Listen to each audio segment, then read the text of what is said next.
You're listening to The Jacob Valk Show.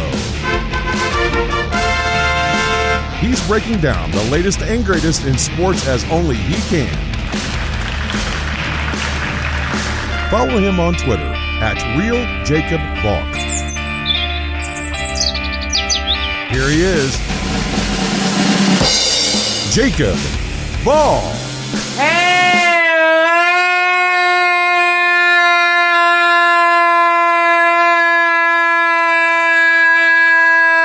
Hello, sports fans.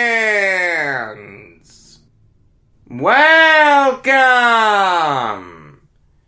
to another edition of the Jacob Valk Show. I am Jacob Valk, and at the end of this show, you're going to get the interview that I did with Jesse Washington, the co-author of John Thompson's autobiography, I Came as a Shadow. But I have to start with Ravens-Browns.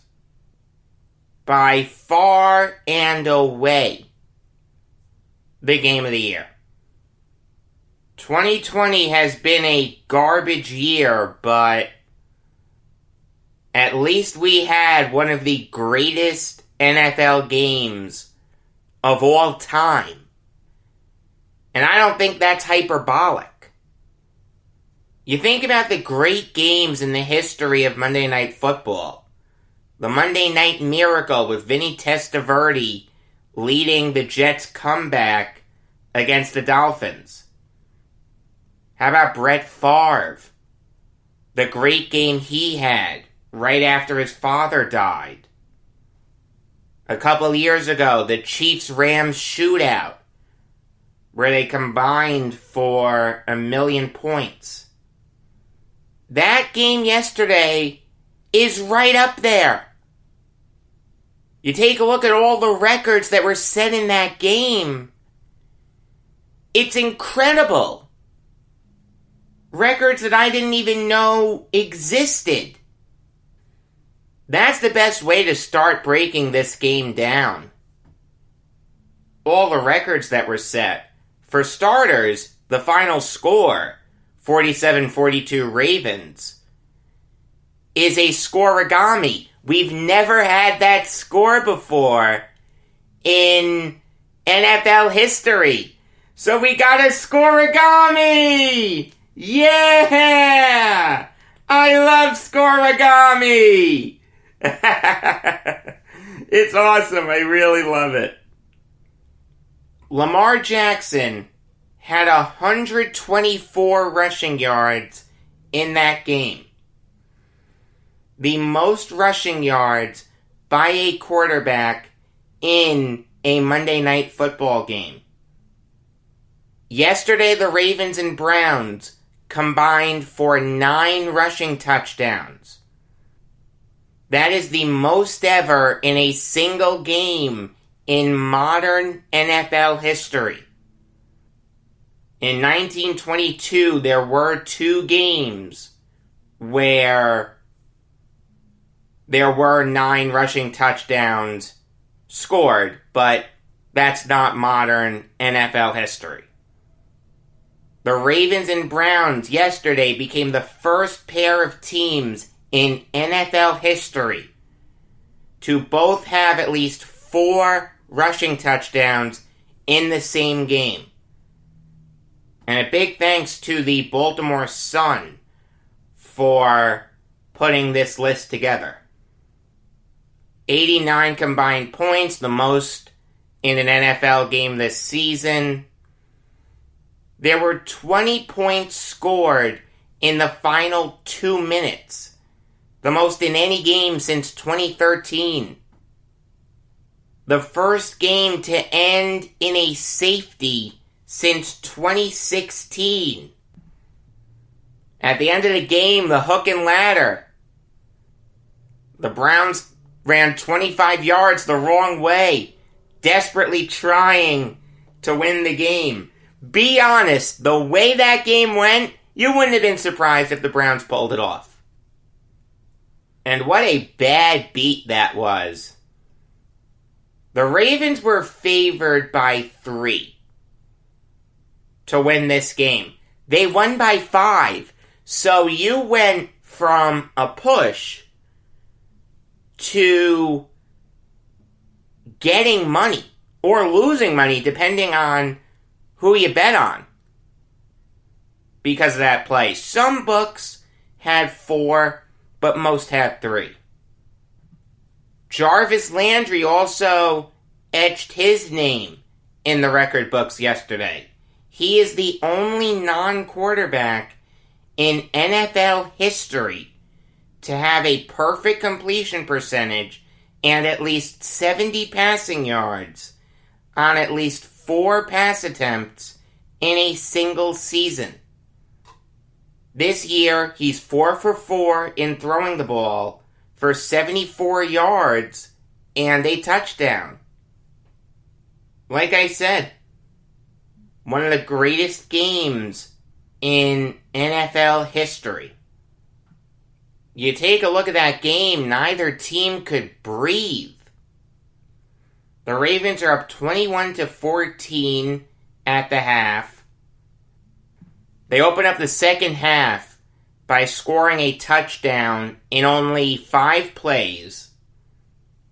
The Browns answer with a touchdown of their own. They're down 8 at this point because Cody Parkey missed the PAT. Fast forward a little bit, Baker Mayfield throws a killer interception to Tyus Bowser that J.K. Dobbins is able to punch in 1 play later. The Browns then block an extra point because of course they do.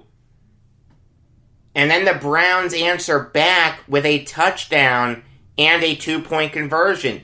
You've got to give the Browns a ton of credit for their counterpunches in this game. There were moments when the Ravens went up 28-14 and 34-20 that you got a little bit of a sinking feeling if you were a Browns fan. They've got to score here if they're going to win this game. They did. Give Baker Mayfield a ton of credit. I saw a lot of people getting on Mayfield for the interception to Bowser. Every quarterback makes bad throws. In fact, every quarterback makes bad throws in every game. There are just some that are more costly than others. Mayfield had been safe with the football for a long time before that throw. You know what? He made a mistake. He bounced back. He's the real deal, folks. I don't know what more you need to see from him. The Browns are going to the playoffs. They're going to finish with a winning record. Mayfield's going to get a big contract soon. He's the real deal. It's just that simple. Going back to the 2-point conversion, though, that was an analytics move. Basically, what it boils down to is you're more likely to make 1 2-point conversion than miss 2 2-point conversions. That's the best way I can put it in layman's terms, and I don't mind it. The decision worked. Mayfield completed the pass to Donovan Peoples-Jones after it was deflected off Kareem Hunt, because of course it was. Give Kevin Stefanski a ton of credit. He is a really, really good coach. John Dorsey messed that up last year. He could have hired Stefanski. He went with Freddie Kitchens. That's a bad look for Dorsey. After the kickoff, though, something interesting happened. Trace McSorley came out at quarterback for the Ravens. Lamar Jackson had cramps. Now, God only knows what those cramps were from. He was slipping and sliding all over the place on the field yesterday. The grounds crew did a bad job with that field. Someone was going to get seriously hurt, it seemed. I mean, that almost came back to really bite the Ravens in the butt. But I'll get into that later. The Ravens go 3 and out. Then 12 plays later, the Browns take the lead. It's still Trace McSorley at this point. No Lamar Jackson. Somehow, McSorley is able to lead the Ravens down the field. He completed a big third down pass to Willie Snead on 3rd and 2 at the Browns' 41. McSorley was gobbled up by Myles Garrett. His legs twisted. It looked really bad. No one knew what was going to happen next. Then, as the broadcast said, like Superman, Lamar Jackson came running out to save the day. The only thing that was missing was a phone booth. It's 4th and 5 at the Browns' 44. Jackson isn't 100%. He rolls out to the right. He has the first down. But this is what makes Jackson so great. And yes, he is great. He kept his eyes downfield, and he saw Marquise Brown wide open. Now, Brown had a bad game before this point, but you have to trust him to make this catch. Perfect throw, perfect catch, touchdown Ravens. Then J.K. Dobbins completed the 2-point conversion. 42-35 Ravens. It's not over, though. Mayfield had a $151 and all 3 timeouts to make something happen. And he did. 4 plays later, the Browns tied the game up. But then you left Lamar Jackson too much time. 64 seconds. All you have to do is get in field goal range. Justin Tucker is usually reliable. He's one of the best kickers in recent NFL history. Tucker hits the 55-yard field goal. That's an easy kick for him. Then the crazy hook and ladder play. And that's how the game ended. 47-42 Ravens. It was a slugfest. It was epic. It featured everything you could want in a football game. I'll say this. A lot of people are speculating that Lamar Jackson had to use the bathroom. That's why you saw Trace McSorley. And then when McSorley got hurt, Jackson evidently wiped really fast and then ran out onto the field. Firstly, let me just say that that injury wouldn't have happened if that field was taken care of better. Lamar Jackson was slipping and sliding. Kareem Hunt was slipping and sliding. Trace McSorley was slipping and sliding. It was like the 1982 AFC title game when Don Shula left the tarp off the field. Killed the Jets. A.J. Dewey, he's still going. That was a dreadful job by the grounds crew. Someone could have gotten seriously hurt. But secondly, I don't think Lamar Jackson was using the restroom. He had been sacked 4 times. He had suffered some nasty falls. The coronavirus did take a lot out of him. I do believe that he was cramping. Could he have gone to the restroom also? Sure. But I find it hard to believe that a Ravens staffer knocked on the door and said, Lamar, Trace just went down. You've got to finish up in there. Jackson played great. I understand the passing stats aren't there, but he was responsible for 3 touchdowns. Again, he led the game-winning drive. The Ravens put up 47 points. That's an impressive performance from Lamar Jackson. The great throw at the end to Brown. Mark Andrews had a big game. Give Lamar Jackson a ton of credit for what he did when he threw the ball. And when he ran the ball, he was unstoppable. The Ravens did a great job of mixing up who was going to run the ball. You knew they were going to run it, you just didn't know who was going to do it. Was it going to be Lamar Jackson? Was it going to be J.K. Dobbins?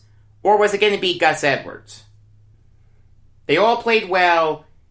Give Greg Roman a lot of credit. He called a great game yesterday. But give Kevin Stefanski credit too. You can't get upset if you're a Browns fan here. Yeah, you had an opportunity to be just a game behind the Steelers for first place in the AFC North. But look, you're going to the playoffs.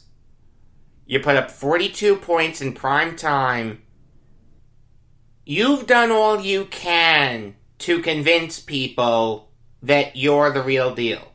Are there going to be some people that are blinded by their own previous mistakes?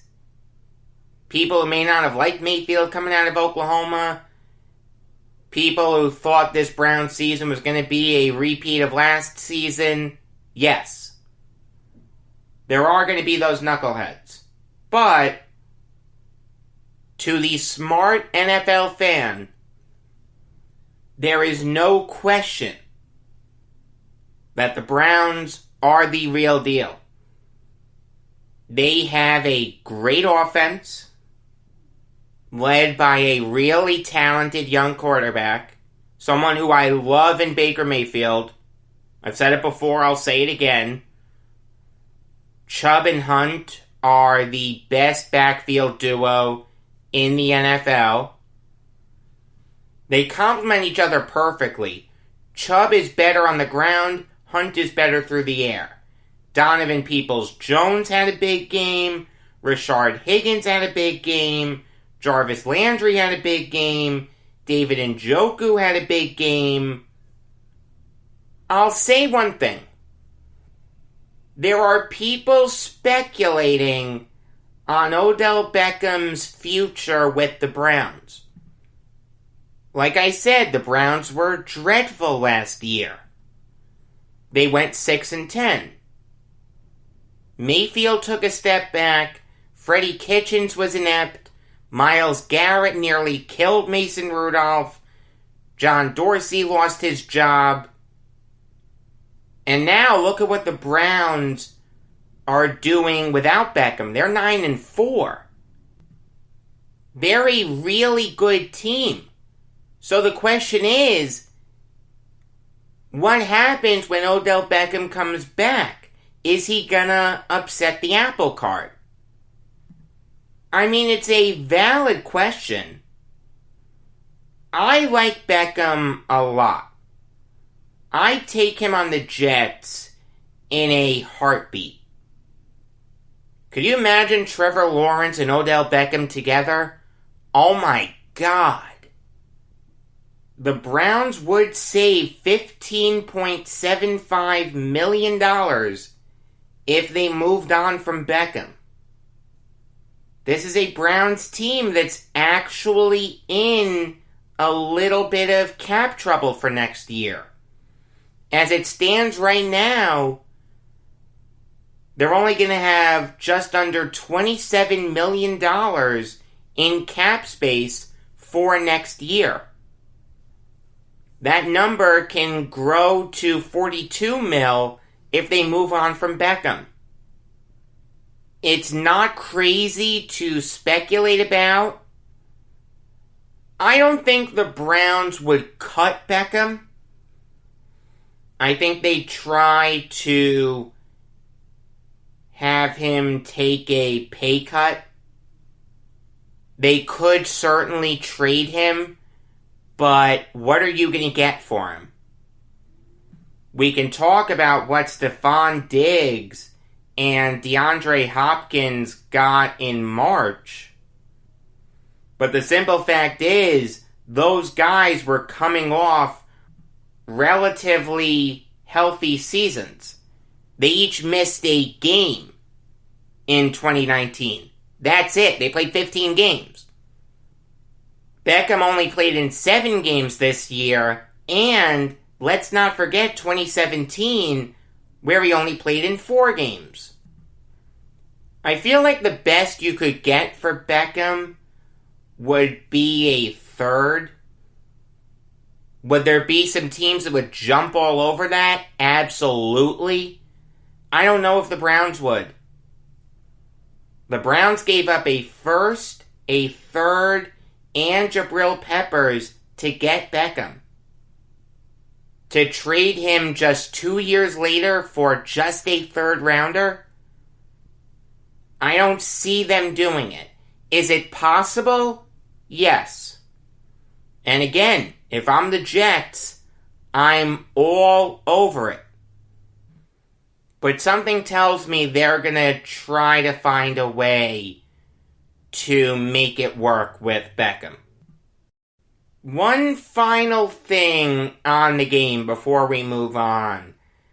I saw some people blaming Cody Parkey for this loss.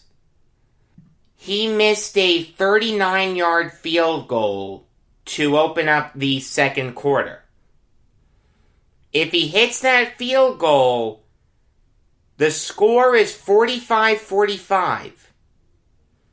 There's no hook and ladder at the end. So then the game goes into overtime, and God only knows what happens there. I understand the people blaming Parkey. It's not irrational, but I don't agree with it. The real reason that the Browns lost this game was because of their defense. You've got to be able to stop Lamar Jackson at least once. How about you don't lose sight of Marquise Brown on 4th and 5? How about you don't let Trace McSorley get it to that point? Besides Carl Joseph and Olivier Vernon, no Browns defender played well. The seminal reason that the Browns lost yesterday was because of their defense, not Cody Parkey. Does Parkey deserve some of the blame? Maybe 10%. Does Mayfield deserve some of the blame for the interception? About 3%. The other 87%, that's on the Browns defense. Again, excluding Carl Joseph and Olivier Vernon, because they played really well. Alright, now I'll give you some NBA Valk talk. And we all know what it is. It's Giannis signing the 5-year Supermax extension to stay with the Milwaukee Bucks.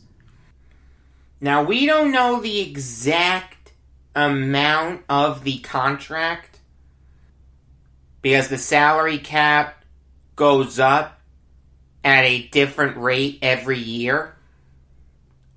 But assuming there is a 3% cap bump, the deal is set to be worth $228.2 million. The AAV on that contract is $45,640,000. But obviously, the deal is backloaded. You have to applaud the Bucks for convincing Giannis to stay. They went all in with the Jrue Holiday trade. They tried to get Bogdan Bogdanović, but it didn't work. And there were rumors that would put the kibosh on Giannis signing an extension with the Bucks. He was supposedly really high on teaming up with Bogdanović. Regardless of if he was or if he wasn't, the fact that the Bucks tried and pulled off the Jrue Holiday trade was enough to convince Giannis to stay. He thinks he can win in Milwaukee. He likes being in Milwaukee. He likes being a Buck. You have to commend him for staying with the team that drafted him. It's something that happens too much. These players, the second they hit free agency, that's it, I'm gone. There's no loyalty. I'm not blaming people who leave. LeBron couldn't win in Cleveland. The Cavs failed. Durant couldn't win in OKC. The Thunder failed. Chris Bosh couldn't win in Toronto. The Raptors failed. Giannis has gotten close, and the Bucks made a concerted effort to improve the roster. Jrue Holiday is better than Eric Bledsoe. Yes, they gave up a ton of first rounders, but you gotta keep Giannis happy. Is this roster good enough to win an NBA title next year? No. It's not better than the Nets. It's not better than the Sixers. It's not better than the Lakers.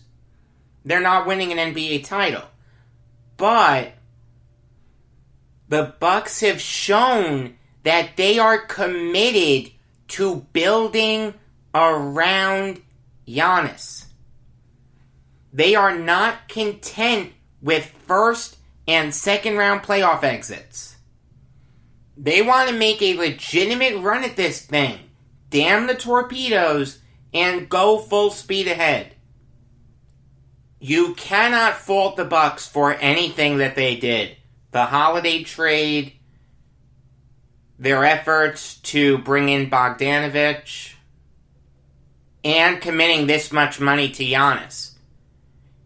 Giannis is arguably the best player in the NBA. He had to get this contract. If you weren't going to give him this, someone would have given him the 4-year version of this. And now you've screwed over a lot of other teams. Teams like the Raptors and Mavericks were gearing up to make big runs for Giannis. The Heat too. Now they're going to have to pivot. The question that you need to ask is, can Giannis win with the Bucks in the next 6 years? Because the extension doesn't kick in until the 21-22 season. I think the answer is yes. Assuming Jrue Holiday re-signs, which I'd be very surprised if he didn't. You're going to have him in his prime for the next few years. You're going to have Giannis in his prime until God knows when. He's the Greek freak. I don't see him slipping much at all. He'll be like LeBron. And you're going to have Chris Middleton in his prime for the next few years. You also have guys like Brook Lopez and Dante DiVincenzo who are just going to get better. Lopez reinvented his game when most players are declining. Lopez strikes me as the kind of guy who's gonna stay good for a while. A 7-footer who can shoot, he'll be fine. it wouldn't surprise me if the Bucks won an NBA title sooner rather than later. Not this coming season.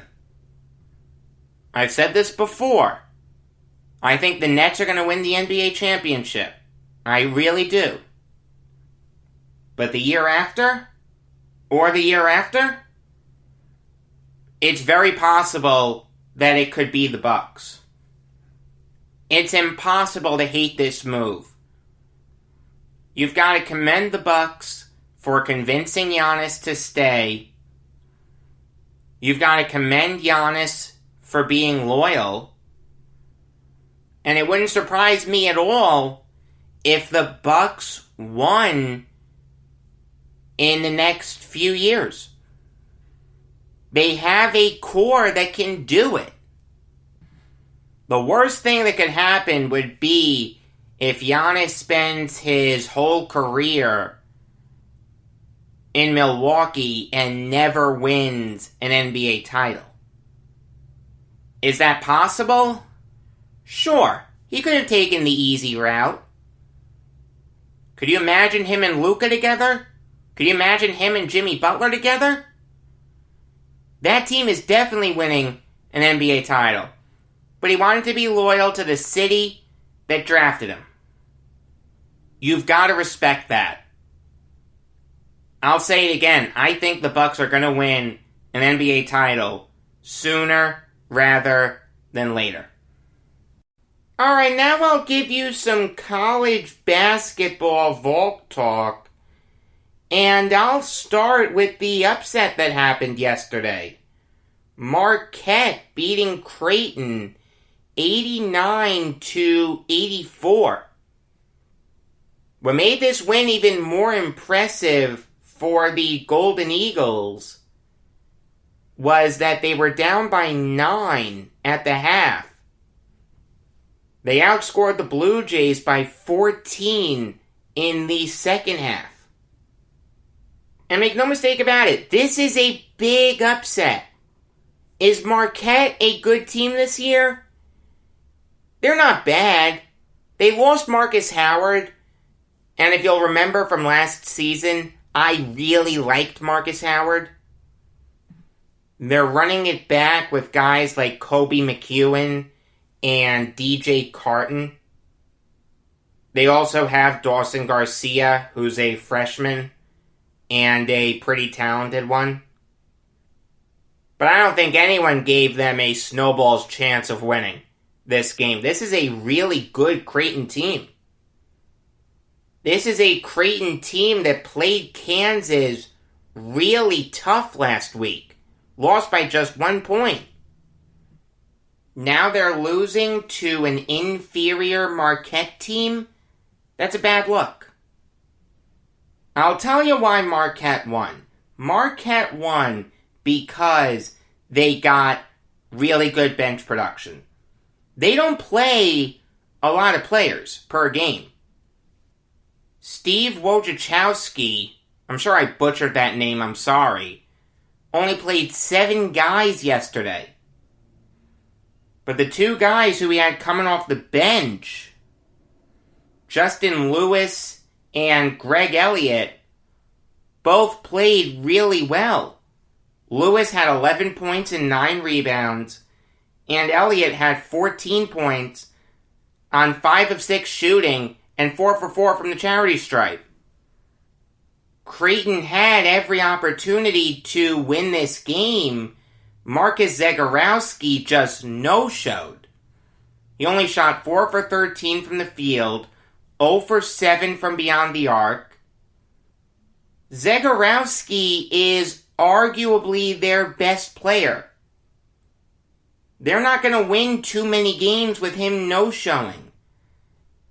They're not going to win too many games with Christian Bishop only attempting 5 field goals. They're not going to win too many games with Ryan Kalkbrenner committing 4 fouls in 5 minutes. This was a bad game for Creighton, but a really good game for Marquette. Let me tell you, the Big East this year, it's going to be like the Big East of old. There are some really good teams there. Villanova, Marquette, Xavier, UConn, Providence, Creighton, St. John's, Seton Hall, Butler. All those teams are going to be fighting for a March Madness spot. Alright, now it's time to preview tonight's game featuring two ranked teams. And that is Clemson versus Virginia Tech. That is right, Clemson isn't just a football school anymore. They're a basketball school also! Trevor Lawrence has some competition! No, he doesn't. Clemson will always be a football school first and foremost. Clemson just has a stifling defense.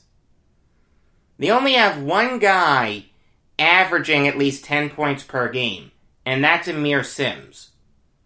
Now, Sims is a good player, he's a senior, but he can't be the best player on an offensive juggernaut. Fortunately, that's not what Brad Brownell is doing this year. He's running a defense-first system. Nick Honor, Alamir Dawes, Sims, and John Newman all have at least a steal per game this year. Honor has 2 steals per game. He's only started 1 game this year. He reminds me a lot of Bruce Brown when I watch him play. As for Virginia Tech, they're a defense-first team also, but not as much as Clemson is. The Hokies do have a few players who can score. Keve Aluma, who's also their best defensive player, is averaging 15.8 points per game this year, and Tyrese Radford and Naheem Alain are both averaging 11 points per game this year. If the Hokies are going to win this game, they're going to need depth scoring. They're going to need guys like Wabissa Bede and Justin Mutz to step up and contribute. But that's going to be a big ask against this stifling Tigers defense. In terms of points against per game, Clemson has the 4th best defense in the nation. They're only giving up 51.4 points per game. I think this is going to be a statement game for the Tigers. I don't think the Hokies match up well against them. If this was a team like Illinois or Gonzaga or Iowa, a real offensive juggernaut, Clemson would have no chance. But Virginia Tech isn't an offensive juggernaut. They can win defensive struggles. They did it against Mississippi State to start off the season.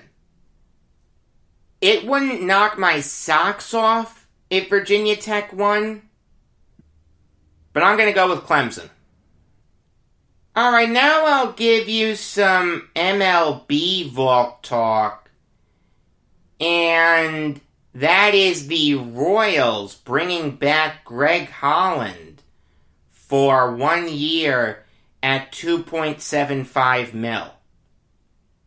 Last year for the Royals, Holland looked like the Holland of old. In the mid-20-teens, he was one of the best relievers in all of baseball. While he obviously didn't have 40 saves last year, his stuff was just as good. He went 3-0 with a 1.91 ERA last year and 6 saves. The Royals had to bring him back. It'll make their fans happy. Their bullpen would have gotten a lot worse if he had left. But they've really got to add some bats. The Royals have solid pitching. I've said that before.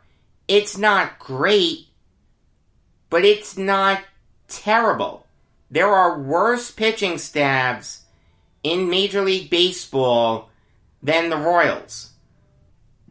If the Royals add some bats, I don't care how they do it, free agency, trades, whatever, they'll take a big step forward. They're not going to make the playoffs or anything, but they won't finish in the cellar again. They'll finish with, let's say, 68 wins. And after 3 straight seasons, where they haven't even cracked 60 wins, Royals fans will take that. Alright, now I'll give you some college football Valk talk. And that is Vanderbilt hiring Clark Lee to be their next head coach. Before that, Lee was Notre Dame's defensive coordinator for the last 3 seasons. And I think this makes a ton of sense. With Lee as defensive coordinator, the Fighting Irish have always had great defenses. In terms of opposing points per game, they've never been worse than 13th in the nation with Lee as their defensive coordinator. I understand that Brian Kelly deserves most of that credit, but Lee is still the defensive coordinator. He gets some credit too. Lee's also a local guy. He was born in Nashville. He went to Vanderbilt. He played fullback for him. I absolutely love it when college teams hire their alma maters. It's a great story. It's very easy to get behind. And it'll help with recruiting. The one thing I don't like is that Lee has never been a head coach before. I did think the doors would go with a lesser college's head coach. Jamie Chadwell would have made perfect sense. Doc Holliday would have made sense. You could have asked about Hugh Freeze, although Vandy probably wasn't going to pay his salary. You can't get mad at this move. I think Lee will do a fine job. He can't be any worse than Derek Mason. The Commodores never finished with a winning record under Mason. I think this move can work. I have no problem with it. Alright, here's my interview with Jesse Washington. You're listening to the Jacob Valk Show. I am Jacob Valk, and I'm fortunate enough to be joined by Jesse Washington, the co-author of John Thompson's autobiography, I Came as a Shadow. Jesse, how are you? I'm great. Thanks for having me. All right. So, Thompson grew up in the Frederick Douglass Housing Project in Anacostia in Washington, D.C. What can you tell us about the instances of racism that he experienced when he was growing up? Man, how long do you have? This was the 1940s. Coach Thompson was born in 1941. Jim Crow was still the law of the land. Washington, D.C., our nation's capital, was still segregated. And his father was from Maryland, which was a slave state and had Jim Crow laws. So one of the formative experiences of Coach Thompson's life was as a young boy. He grew up in an all-black environment in D.C., but in Maryland, there were white folks around. And he is Catholic. His family is Catholic. When they went to church on Sundays, black people had to sit in the back. And this is young John Thompson saying, wait a minute, Jesus is saying he loves everybody, but I have to sit in the back. So that was really his first formative experience with that. And it's something that he really carried with him for the rest of his life. And like he says, Jesus told us to forgive, but he didn't tell us to forget. So he forgave, but he did not forget. I like that. I like that a lot. So can you lay out Thompson's time at Providence? Yes. Coach Thompson was one of the more highly recruited high school players in the nation coming out of D.C. He graduated in 1960. Again, segregation is still the law of the land, so Georgetown University did not recruit him. And they were sort of a sorry second-rate school. He was recruited by the big schools, Cincinnati, Notre Dame, et cetera, a lot of Big Ten schools here. But Georgetown did not recruit him because he was black and they didn't have black players. He goes to Providence, and really one of the things that Coach Thompson's father always advised him was to study the white man. Not to be like the white man or to suck up to the white man, but just to understand how this world outside of your control works. So he requested when he arrived at Providence that he not be placed in a room with another athlete or another black person, but with a regular student so he could continue his collegiate study of the white man. They had an excellent team, one of the best in the country. At that time, the NIT was a national championship. They won it Thompson's junior year. He was an outstanding player in college, averaged 26 and 16 his senior year, and was the all-time leading scorer, and was drafted by his high school mentor, Red Auerbach, to play on the Celtics. But more importantly, he was exposed to a new world far beyond segregated Washington, D.C. He was living in an all-white environment. He was interacting with people with whom he never would have interacted without being a basketball player. And he had a lot of meaningful relationships and interactions that he carried with him throughout his life. Yeah, and like you said, Thompson was drafted by Red Auerbach in the third round of the 1964 draft. What was it like for Thompson playing on those great Celtics teams? I understand he was only there for 2 years, but still, two of the best teams in NBA history, a fantastic assemblage of talent, namely backing up Bill Russell. Yes. It was interesting because when we were doing the book and I was like, okay, Coach, man, the Celtics, tell me about it. And he got sort of a disgusted look on his face.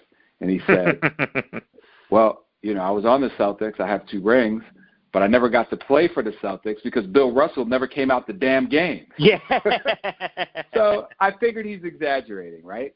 And I go and look on the internet. I say, Coach, it says you average, 10 minutes your rookie year, 5 points, 4 rebounds, 4 points, 4 rebounds. He said, I don't care what the internet says. That's a lie. Now, what I came to understand was that in those days, there was no, what they call it, load management. Right. If the game was close, Bill Russell stayed in. He never came out. I looked up in some of those legendary playoff series against Wilt Chamberlain. They would go 7 games, and Russell played all but literally 1 minute of an overtime game. So, we need more of that today. Oh, man, tell me about it. Toughen up, fellas. So on the one hand, he was frustrated as a player because he saw guys who he had busted him up in college, and they were starting for other teams. But on the other hand, he understood. Bill Russell is one of the all-time greats to ever play the game, so he understood his role backing him up. Other than that, he had some profound experiences with the Celtics because in those days, this is 1960, the early 1960s, there were racial quotas in the NBA. There was an unspoken agreement that teams would have maybe 2, 3, maybe 4 black players. The Celtics of Red Auerbach had 6 black players, which was more than anybody else. And the fact that there were quotas and he saw some people get cut who absolutely belonged on the team, including some of his close friends, really hurt Thompson and stayed with him throughout his life and really provides an interesting beginning point to the unfair accusation that he was discriminating against white players when he was at Georgetown. No, he's getting the best players he can find regardless of race. He's not going to choose somebody because of the color of their skin, which is how he wished he had been dealt with in the NBA. Right. I never, ever thought that accusation had any merit. I'll tell you, when John Thompson died a few months ago, tragically, I did a eulogy for him on the podcast, and I never, ever bought into any of that nonsense. It's nonsense. I'm sure you'd agree with that. Absolutely, it was nonsense, but the book traces out very carefully and specifically, and Coach describes very accurately how it developed.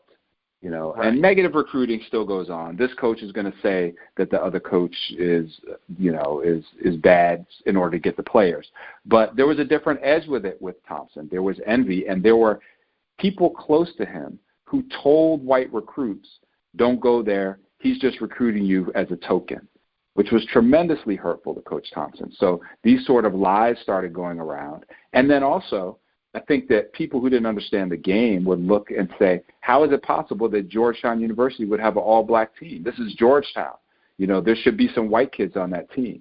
Not understanding that Georgetown is in a 70% black city. The coach is born and raised there. Like Coach says, if I was coaching hockey, the majority of my team would have been white. Coach Thompson recruited a number of very successful white players early on at Georgetown. But as people started accusing him of being a racist, it became harder and harder for him to convince white players to play for him. So he was stuck between a rock and a hard place and really couldn't win either way.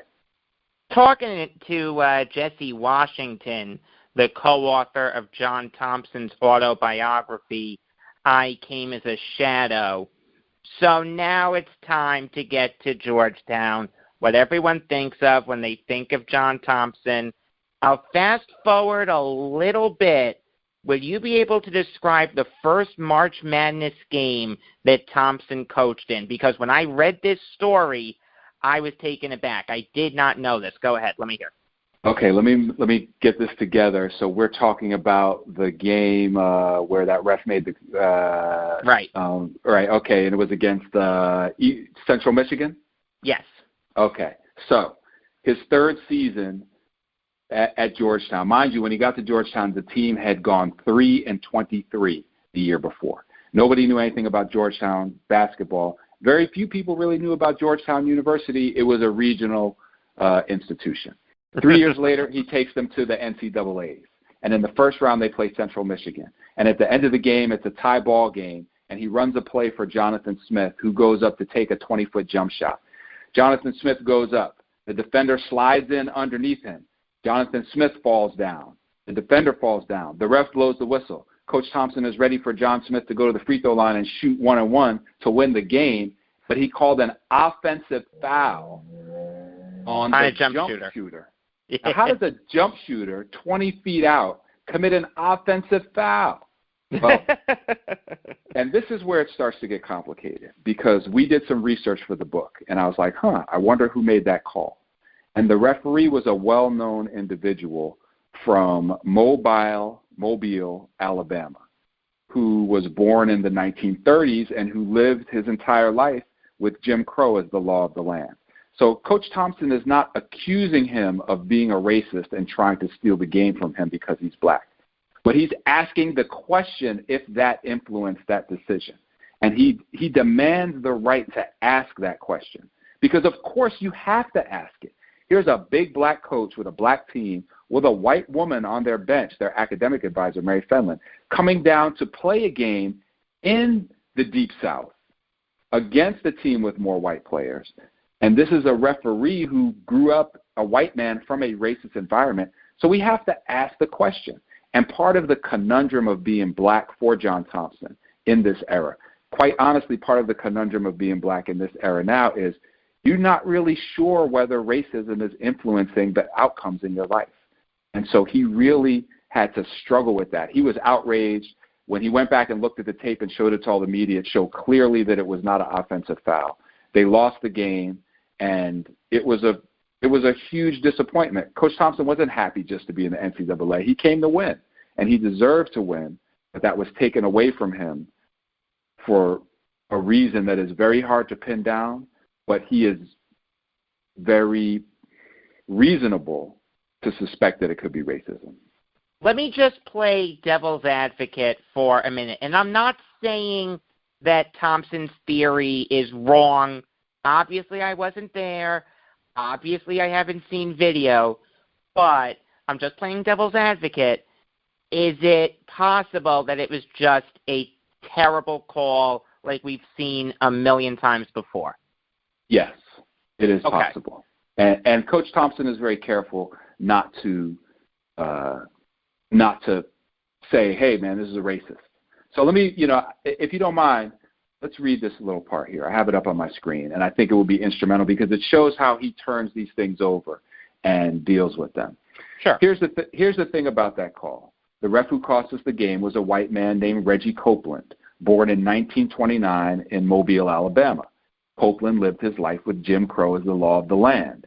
He refereed in the then segregated Southeastern Conference, which was ruled by the Kentucky legend Adolph Rupp, who only started signing black players after they beat him in the national championship. What did Copeland think about a black team from up north with a big black coach hollering on the sideline? Why did we get called for 22 fouls in Central Michigan, only 12? It's impossible for me to know. It's also impossible for me not to wonder if Copeland was a racist who stole the game from us because we were black. There's no evidence of that. But I have to ask the question because I'm haunted by my past.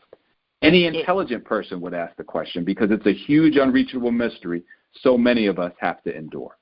Right. It's a fair question. I'm not begrudging anyone for asking it at all. Like I said, I was just playing devil's advocate.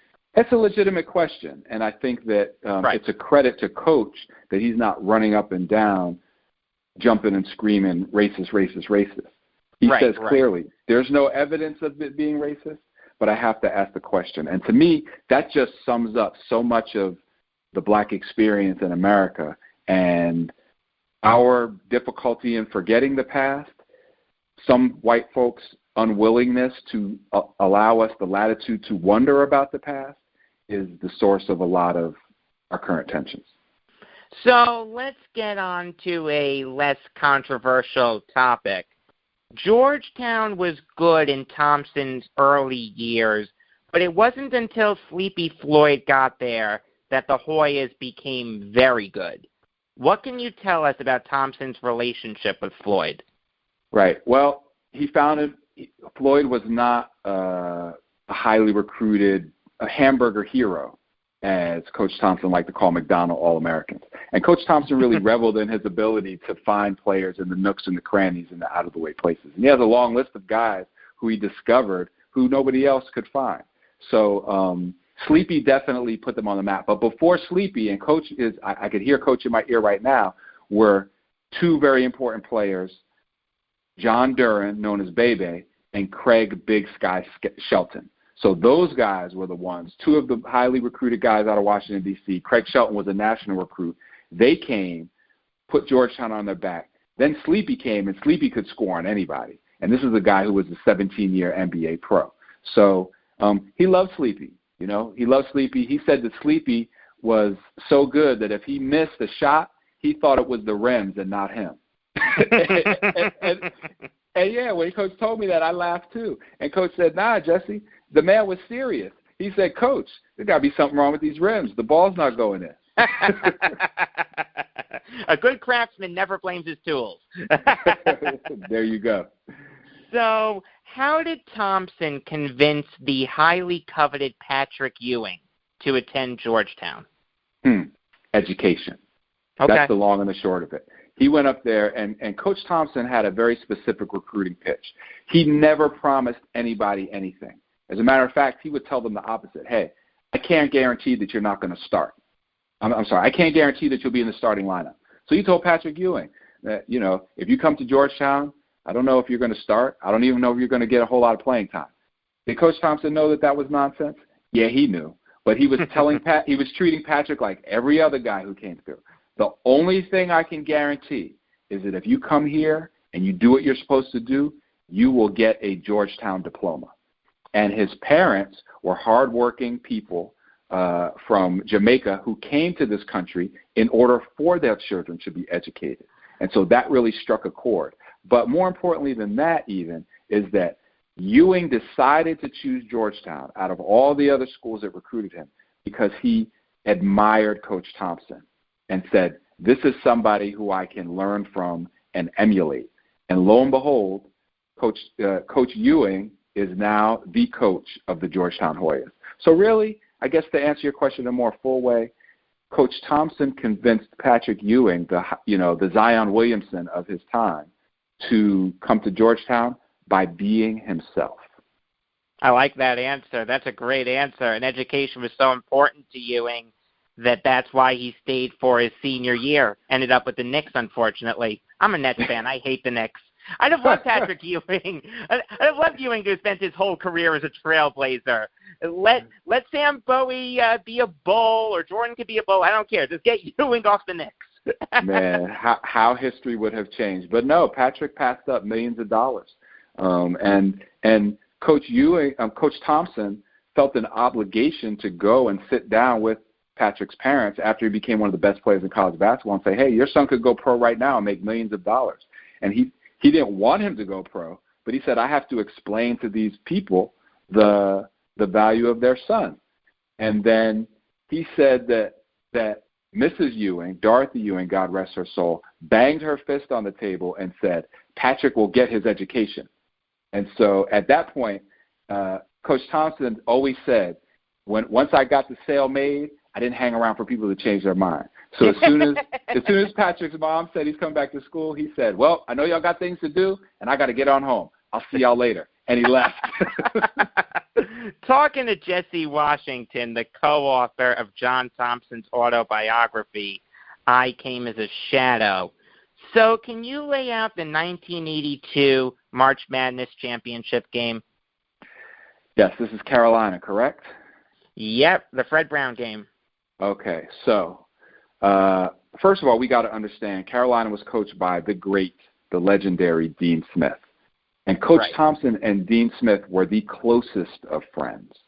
When I say the closest of friends, I mean frequent late-night phone conversations for hours. Dean Smith was really Coach Thompson's mentor. That began when he recruited one of Coach Thompson's players when he was a high school coach. And so these men are great friends. They loved each other. Coach Thompson had been Dean Smith's assistant for the 1976 Olympics. And here they are going up against each other for the national championship. So let's just start there. So Coach Thompson had a hard time. He liked to drum up some competitive dislike for the opponent, to build some sort of hatred for the people he was playing. But he said, I couldn't really do that with Dean. He also knew everything that Dean was going to do, but he didn't know when Dean was going to do it. And that was the challenge. So the Dean Smith had two players who you might have heard of, James Worthy, Hall of Famer, and some guy named Michael Jordan. Never heard of him. You mean the baseball player, right? Michael Jordan? Right.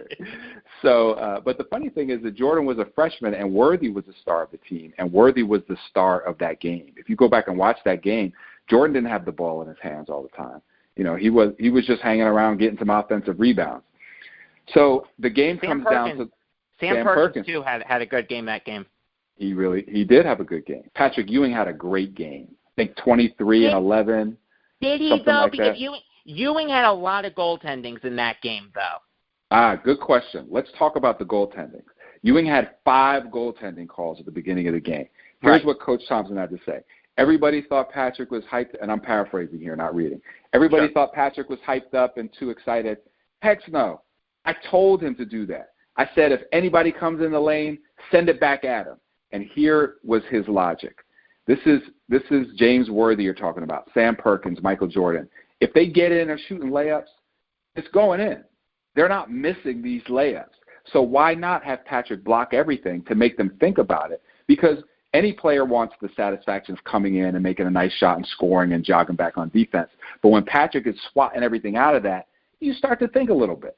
It throws you off your game. And as Coach Thompson pointed out, hey, it worked. We were right there. We should have won the game until Fred Brown threw the ball away. And here's what happened with that. One of the most famous moments in sports history. Michael Jordan hits a jumper. They thought the ball was going to Worthy because Worthy had 28 and was totally unstoppable, 10 for 17 from the field. But Jordan was left open unattended on the wing. Imagine that. Michael Jordan not being the primary option on a game-winning play. So he sinks a jumper to put him up with about 17 seconds left. Coach Thompson doesn't call a timeout. He's got them on their heels. Fred Brown, the point guard, brings the ball down, fakes a pass. Worthy jumps out and is out of the play. And then so they basically have 4-on-5. And then Fred Brown had a brain freeze and turned around behind him and just threw the ball to Worthy. You know, he just gave the ball away. Threw it to the wrong guy.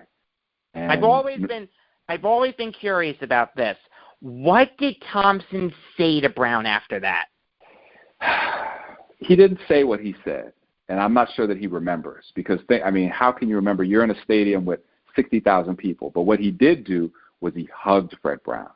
He immediately grabbed him and hugged him. Like, it's okay, we got you.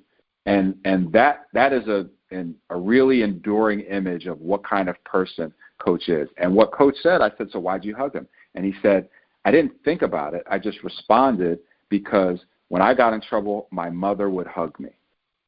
If I ever had any problems, my mother would be there. And he was incredibly close to his parents. He credits his parents with everything that he accomplished. And he said, so my mother influenced my coaching. My mother would have hugged me in that situation, so I hugged Fred Brown. Can I call my mommy real fast so she can give me some words of encouragement? I'm the biggest mama's boy you'll ever meet, Jesse. God bless the mothers, you know. Yes, exactly. As Kevin Durant says, they're the real MVPs. Absolutely. And Coach Thompson would 100% agree with that. And I would be remiss if I did not mention here that Coach Thompson's mom was a trained as college-educated teacher, but could not find work as a teacher in segregated D.C., and so scrubbed floors and cleaned toilets for a living. You know, so this is the woman who had, talk about your first question, what effect segregation had. Coach Thompson's father could not read or write.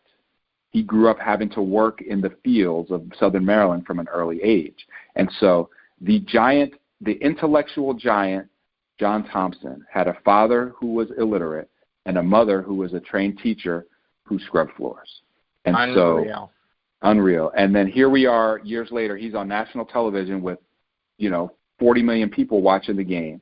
And the lessons of his parents are still with him, and he hugs the player who just threw away the national championship.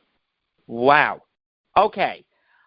Obviously, Fred Brown got some redemption a couple years later. Would you be able to describe the 83-84 Hoyas?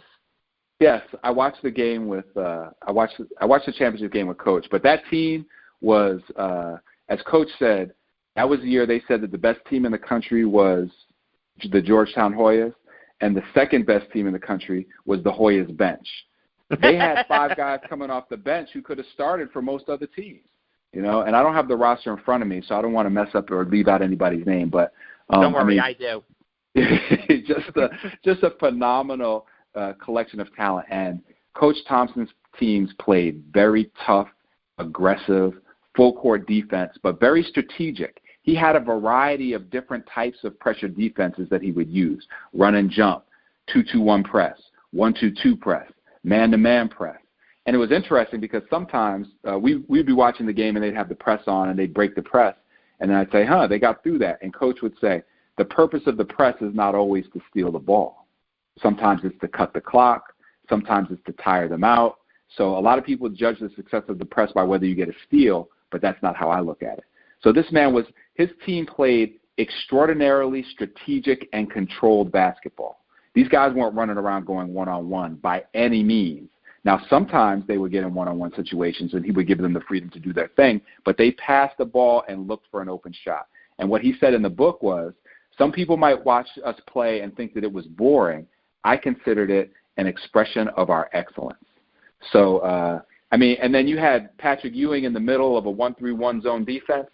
That's the best zone that anybody's ever seen. Get your heart out, Jim Boeheim. He's the one who said it. Jim Boeheim said that in the Big East 30 for 30.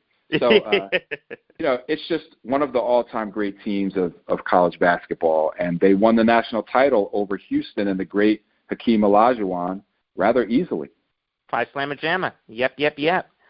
So the year after that, Georgetown made it back into the March Madness title game. So 3 out of 4 years, Georgetown was in the Big Dance's final game. That's absolutely incredible if you really stop and think about it. What can you tell us about that game, specifically how monumental of an upset it was? Well, I think that it's considered one of the great upsets of all time, but actually Villanova had played them down to the wire in 2 games during the Big East season. Matter of fact, they needed overtime to beat Villanova during the season.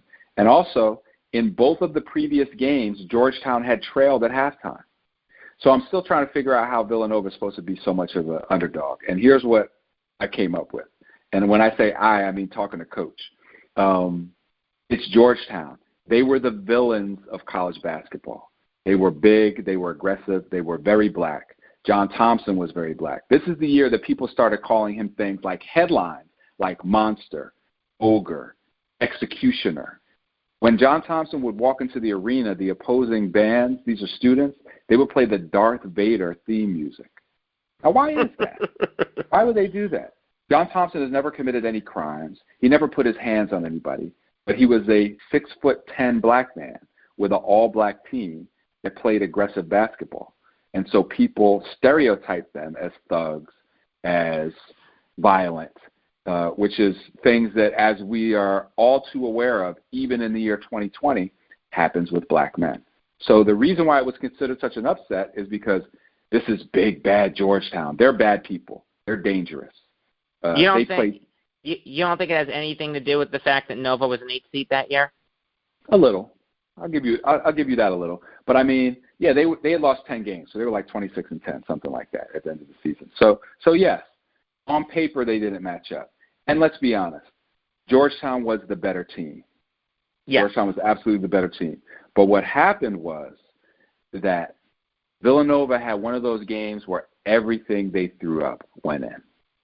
Everything they threw up. I mean, they shot 78.5% from the field. I mean, come on now. That's ridiculous. You can't. It's hard to shoot 78% from the free throw line. Georgetown got more. Georgetown got more rebounds. Georgetown had fewer turnovers. Georgetown had more assists. But they just shot. They had a lucky day. I'll say it. Coach didn't say it, but I'll say it. Villanova had a lucky day, and they won fair and square. Here's another indelible moment from the book. After the game, Georgetown should have won. This is Patrick Ewing's last game as a collegiate. And as Georgetown is accepting the trophy, Thompson told his team, we're going to stand out here and we are going to applaud Villanova as they accept the trophy. And there's a picture in the book of that moment with the final score in the background. Imagine knowing that you're the better team and this other squad just beat you and took the trophy that should be yours. And you're going to stand there and applaud for them as they celebrate with the trophy.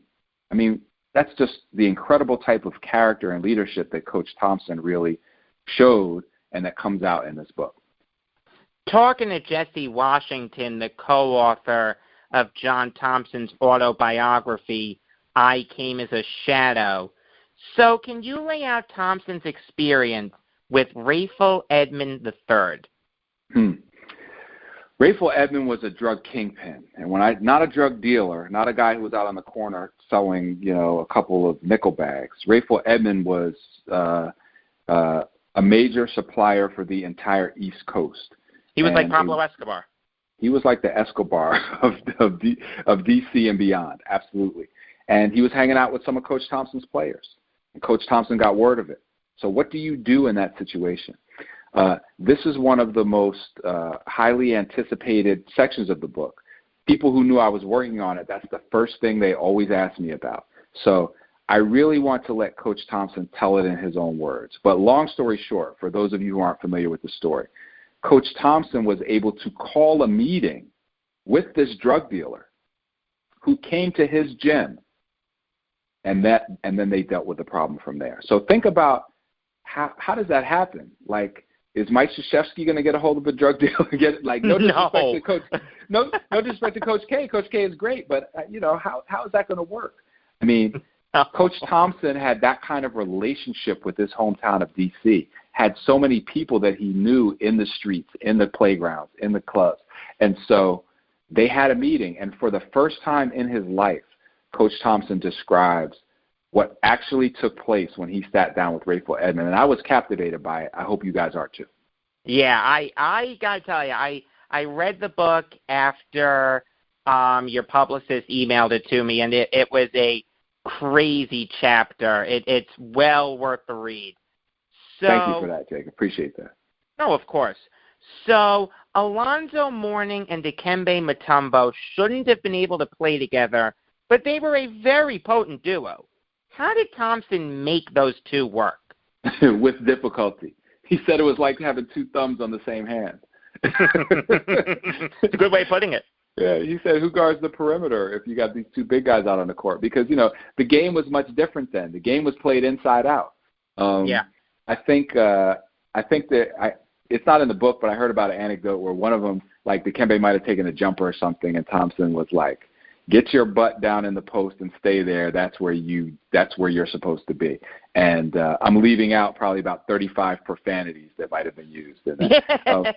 If I could take a moment here to observe Coach Thompson, who said that he had a PhD in profanity and exercised his mastery of it frequently, but he really kept it to a minimum in the book because he was aware of his audience. But everybody who knew him, and he says in the book, a lot of people say MFer is my favorite word. So there's that.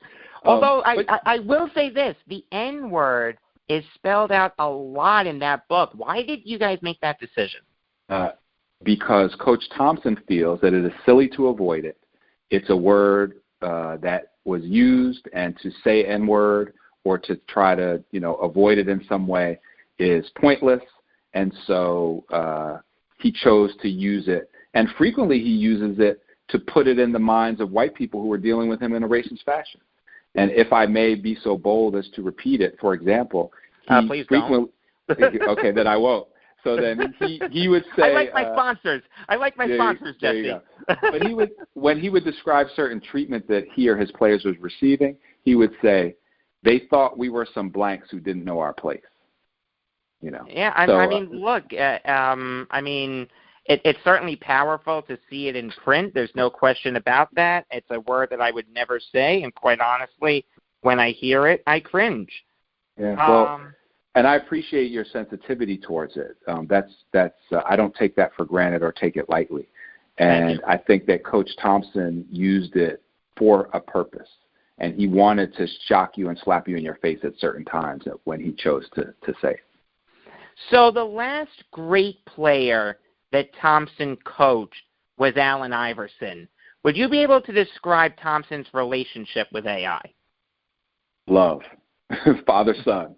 He loved that little dude so much, and he respected him because Allen Iverson went through a lot. Allen Iverson was falsely accused of a crime and sentenced to 15 years in prison at age 17 for a tussle in a bowling alley in which no weapons were used. Allen Iverson's sentence was later I don't know the legal term, it's in the book, but when they find out that your conviction had no legal merit, so it's wiped clean from your record. So he took him into, and Allen Iverson was recruited by everybody, Notre Dame offered to let AI play basketball and football at the same time, but when he got into trouble, everybody withdrew their scholarship offers. So we almost, if it was not for Coach Thompson, we never would have known who Allen Iverson was. He would have been one of these urban legends that we heard about scoring 100 points in the park. But he decided to take him because his mother begged him to. And his mother said, Coach, if you don't take Allen, they're going to kill him. And, that's really an eerie statement with what we've seen on camera this year happen to black men in the year 2020. So he loved Allen's spirit. He loved his competitiveness. Allen was respectful, obedient, showed up on time. Coach Thompson says in the book, if we drew up a play and Allen didn't get the ball and he thought he should get it, he still followed the play and didn't give us any lip about it. So they had an incredibly close relationship.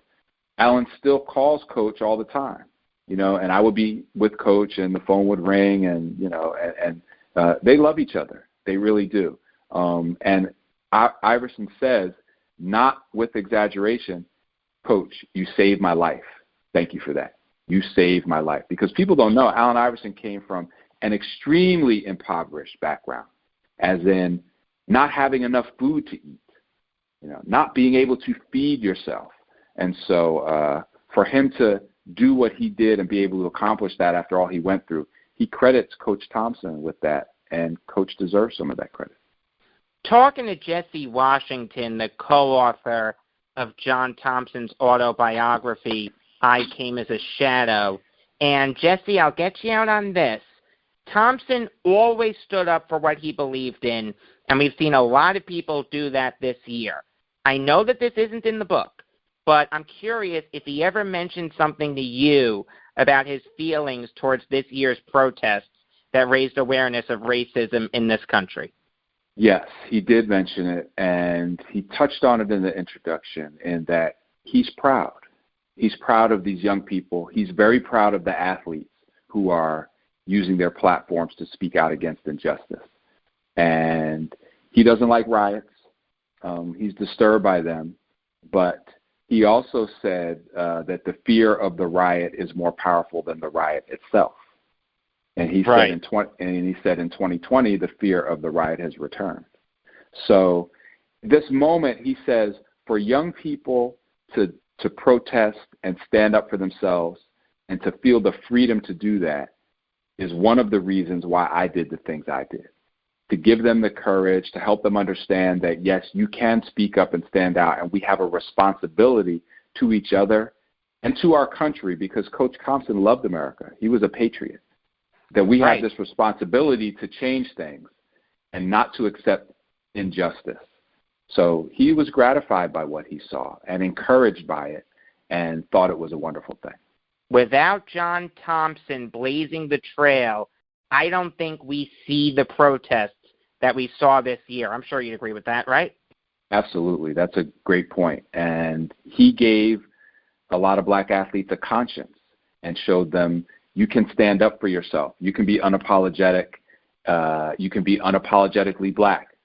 You can insist on your rights and being treated fairly. You can boycott a game and walk out of game. The NBA walked out of games this year. Coach Thompson boycotted games over discriminatory academic NCAA rules in 1989, 1990. So in many ways, he really did, Jacob, pave the way for what we see right now. Absolutely. All right, Jesse, thank you very much for your time. I appreciate you. Great interview. Take care. All right, thank you. That was Jesse Washington. He's the co-author of John Thompson's autobiography, I Came as a Shadow. Thanks for listening. Here comes the outro. Thanks for the plug, Jacob from the past. It does mean a lot. Until tomorrow, I am Jacob Valk saying, on the other side, the grass is greener, the sun's not as hot, and the dirt isn't as dirty.